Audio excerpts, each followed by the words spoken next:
Hello, my sweeties, and welcome back to my channel. If you don't already know me, my name is Elise, and thank you for joining my spooky little family. In today's video, we will be talking about The Exorcist Believer. Let's get into the video.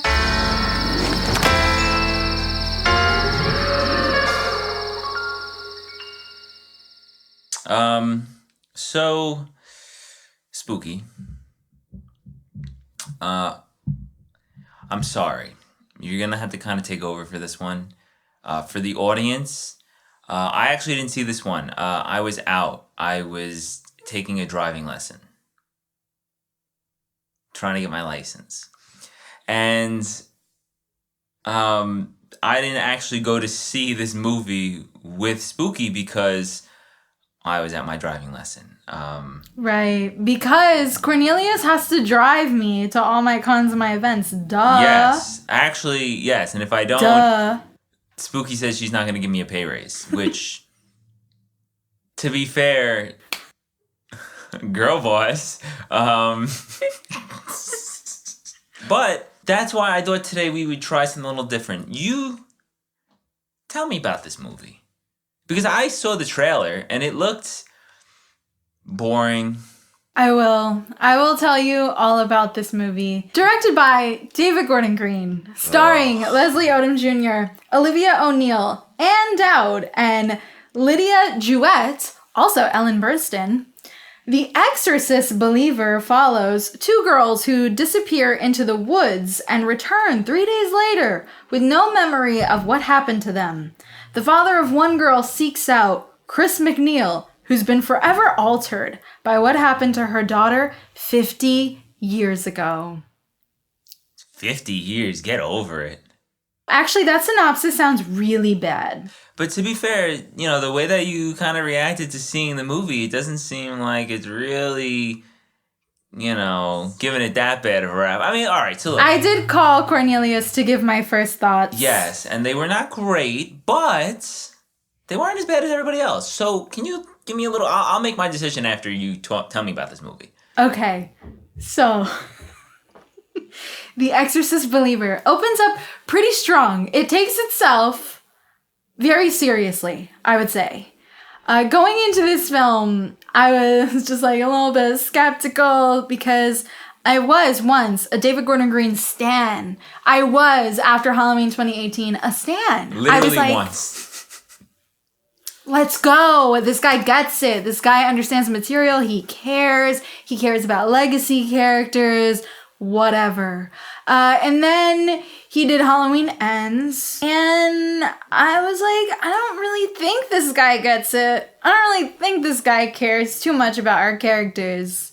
Yikes. And so, in The Exorcist Believer, I think it's clear that he was like, we have to bring Ellen Burstyn back. We have to. And she basically agreed to come back after negotiating that she gets paid a way higher rate than they offered her. As she should. What a queen. Get that money. But like, let's be real. The movie, everyone here is like, this movie is so bad. People are absolutely, you know, they're like... They're dragging it. I think we're dragging it a little bit. It's not the worst movie I've ever seen in my life. Like, hold up. I almost want to like the movie because everybody hates it. I know that's contrarian. I'm sorry, but... Yeah. It's just like... How bad could it be? There's no way that this is the worst movie you've ever seen. Sorry. And also, I'm not going to be here to tell you to, like, not waste your time by, like, going to see it. I don't necessarily think it's a cash grab movie. I don't think entirely, okay? Alright, I didn't see the movie. I can't talk, so continue. I don't think entirely. Okay. Sorry to the haters. Even though I'm not the biggest David Gordon Green fan. I'm like in the middle right now. I'm a David Gordon Green hater. If there are 1 million David Gordon Green haters, I'm one of them. If there are 1,000, I'm one of them. If there is one, I am the one hater. I think David Gordon Green is a cornball. The issue here is David Gordon Green is too afraid to take risks. And while there is an interesting premise in the movie, and we do have our main family, which is Leslie Odom Jr. and Lydia Jouette's character, and then of course we have the other little girl with like the Christian family. Obviously for me, I think that the more interesting family was like Leslie Odom Jr.'s family. I just think they had more like meat going on with those characters. And the issue is that this movie is just incredibly underwhelming. There's a lot of like, this is very interesting. This is interesting. Okay, let's see what happens. And the issue really is that David Gordon Green is too afraid to take risk. And he is just kind of boring. And all his films end up being this theme of good versus evil. And while that's fine, you have to do more than good versus evil. I understand. Do more. Be more creative. Also, where's the creative shots? What do you even like? What's happening? There's so many cooks in the kitchen and nobody can like, I don't know, do like a bird's eye view shot?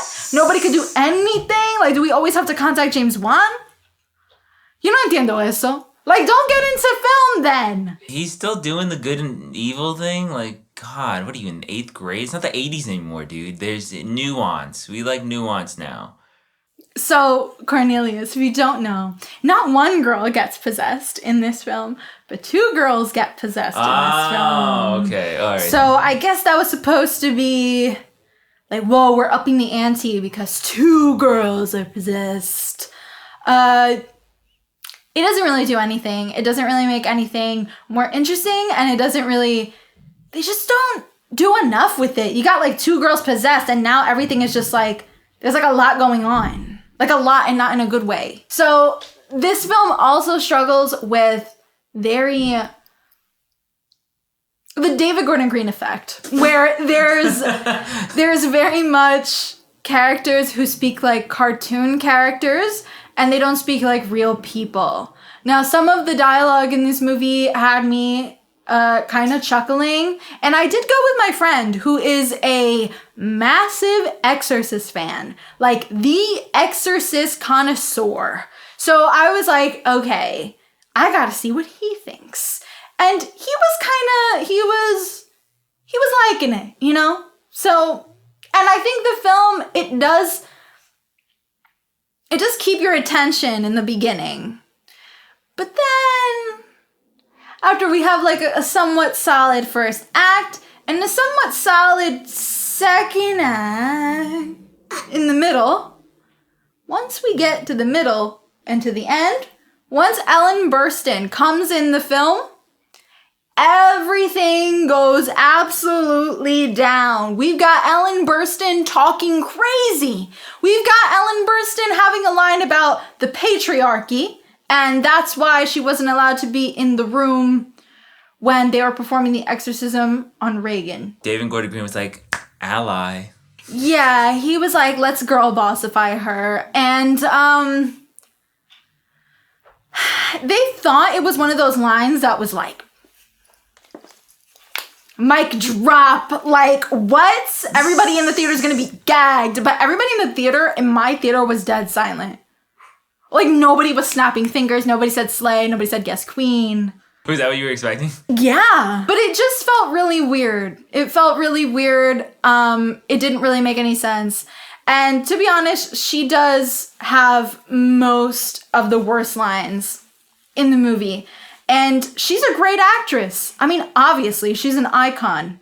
So she's not the problem. It's the dialogue, which, again, I'm not surprised, David Gordon Green. So everything kind of falls apart when Ellen comes in, to be expected. I didn't have my moment when I saw her. Like, you know, when you see your icons and you're like when I saw Laurie, I was like, oh my God, Queen, you're back. Hello, welcome, right? Not with Ellen. I'm so sorry. It also kind of looked like Ellen was like, I'm getting a fat check. Once again, this is like the third time we've had this exact conversation this year, actually. The requel shit is done. I think it is. It's over. It's been done for like 2 years. Easy 2 years. It is done. Oh my god. How many times do we gotta say the requel shit is done every 3 months? We say that at least every 3 months on this channel. And they just keep doing it. The requel thing is starting to get very exhausting, and I think that may be part of why this also felt very underwhelming. And not to mention, I don't know if it's happening anymore because this movie did very, very poorly. There's supposed to be 3 films, so a trilogy of movies. And to be honest, when I left this movie, I was confused. I was like, what? Like, what are we doing from here? How can you make 3 movies? Like, obviously, of course, the film does end. I won't spoil for people who want to see the movie. The film does end in a somewhat cliffhanger with one of the characters, and we don't really know that character's fate. But did it really make me like, oh, I can't wait for the next one? Not really. So look, the audience, you guys could watch any one of 1,000 horror tubers trashing this movie. Everybody's trashing it. They're basically all saying the same thing. They are. Because the movie's probably not that great. I can't remember. I was getting my driver's test. I don't know. But I gotta ask, just in the sake of being different, what did you like? Yeah, so that's good because there is actually quite a few things I did like about this movie. Because again, this is not the worst movie that we've gotten this year. And it's certainly not the worst movie I've ever seen. So y'all are dragging it. So one thing that I did really like about this movie is that while there was some corny dialogue, all of our performers did a great job. Leslie Odom Jr. was very likable from the first 5 minutes on screen. And so is Lydia Jewett, who plays his daughter. She was great. Everybody gave very, very strong performances. Obviously, Ann Dowd is amazing, and anything she says, I believe. So that was great. And I will say that the first 2 acts are interesting, and we do have some interesting dynamics going on. I did like kind of the backstory of Leslie Odom Jr.'s character with his wife and everything like that. I thought that was interesting. I also did enjoy that they did pay homage to the first film in a bunch of different ways. There's a bunch of little nods to it. I won't give those away for those who haven't seen it, but there's little nods here and there, and I did appreciate that. I do like how cold the movie looks. I don't think it looks too bad. The only thing I wish they would have done is a bit more interesting camera angles, just a little bit more creative shots. Another thing that I thought was solid is that we kind of get this cool thing where there's 2 different religious, spiritual situations, backgrounds going on, and I've never really seen that in a horror film, much less an exorcism movie. Usually we just see, Catholic or Christian people doing an exorcism and speaking about Jesus.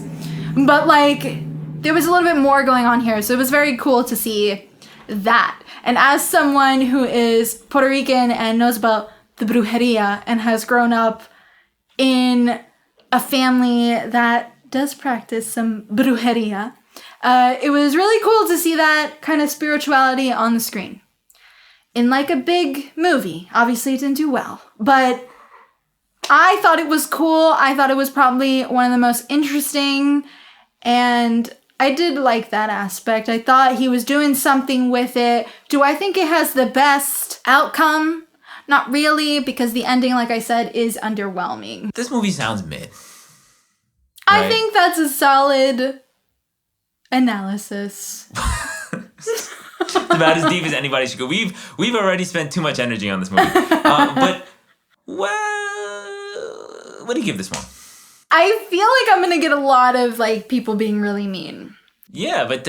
People are mean to me if I like a movie, if I dislike a movie, if I say anything. So you know what? One time people were mean to you because you disliked the same movie they disliked. You just didn't dislike it in the same way. That was great. Very, very bizarre. I like that one. Like, y'all are really bizarre because my opinion does not affect your life. I think that you should go check out The Exorcist if you want to. If you want to go see The Exorcist Believer, go see it. And with that, I am going to be giving The Believer 2 levs out of 5. Oh, okay, that's solid. Can we get the math on that? What is that, like a 35%? Yeah, it's like a solid. You know, I'm gonna do the math right now.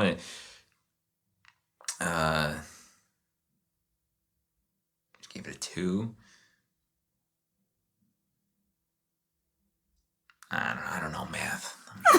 Me neither, so. Whatever. Anyway, so all right, 2 out of 5 levs is solid. Yeah. I mean, I can't say nothing. I didn't pass. Well, do you think you'll see it after my explanation to you? I'm not gonna take the road test, I'll tell you that. So I guess I might as well.